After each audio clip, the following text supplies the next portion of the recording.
The Redmi Note 10 is already making it difficult to recommend other phones within the price it's selling for. As we know, the Redmi lineup by Xiaomi is their budget offering, and this year they took it a step further by using an AMOLED display on the Redmi Note 10. The camera on this phone is great, and I personally didn't see Xiaomi using stereo speakers on a budget phone, but it's here and they are really loud.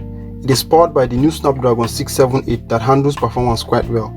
Hello and welcome to another exciting video where I share with you all you need to know about the Redmi Note 10. But quickly before we move ahead, kindly hit on that subscribe button and hit on the bell icon beside it so you don't miss out other budget phones review.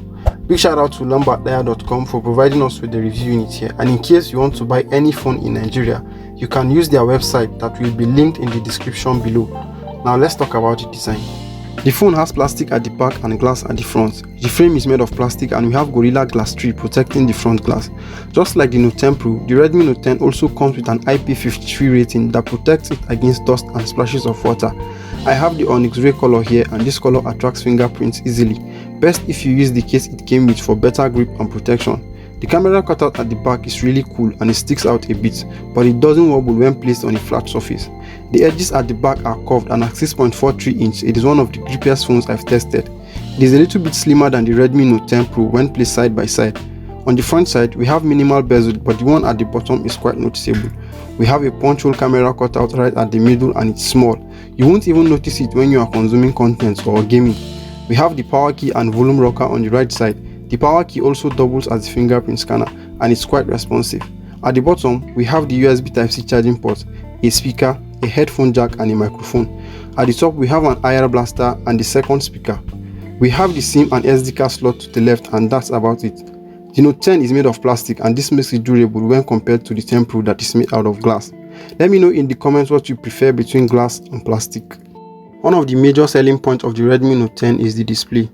Xiaomi upgraded the IPS display on the Note 9 and gave us an AMOLED display here. We have a 6.43 inch display that is protected by Gorilla Glass 3. It also has a 1080p resolution, which is decent. While the 10 Pro has 120Hz refresh rate, the Note 10 settles for the 60Hz, which is not bad within the price it's selling for. Some users might think Xiaomi should have at least upped the refresh rate to 90Hz, just like we have on the Tecno Spark 7P. If you are interested in seeing the review of the Spark 7P, make sure you subscribe and turn on post notification so you don't miss out on that video. At peak brightness, it can get up to 700 nits, but you have to turn on the sunlight mode in the display setting. This makes it usable, and if you should set it to auto brightness, it will even be better. It also has an always on display, which is great. If you like, you can customize the color of the display to your taste because it's AMOLED. It can be used to stream HDR content on YouTube, and the colors you get will be vivid and clear. The device runs on Android 11 and MIUI 12 is the user interface. The one I have with me here comes with 4GB RAM and 128GB of storage. The MIUI has a lot of new features that you are going to like.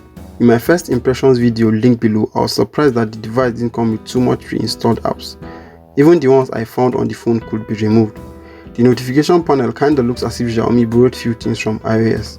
The dark mode is not really perfect because it tries to force most apps to go completely dark. It's a hit and miss with Facebook and Twitter. With subsequent updates, however, I would like Xiaomi to work on this aspect. The phone is powered by the new Snapdragon 678 that does a good job in handling basic tasks like everyday running of social media apps. Even if you scroll through for hours, the level of performance doesn't drop that much. It gets warm after excessive usage, and while playing COD Mobile, there was a little bit lag when the game got intense. You can also play games at maxed out resolutions.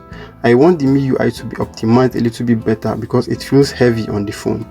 The Redmi Note 10 takes some exceptional photos, and we have a quad camera setup at the back that consists of a 48MP primary camera, an 8MP ultra wide, a 2MP macro camera and a 2MP depth sensor.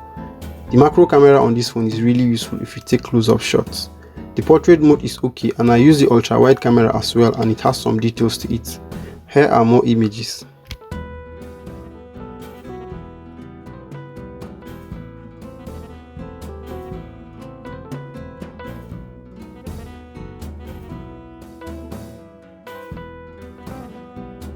The device comes with a 5000 mAh battery, and it can last you a whole day no matter how you use it.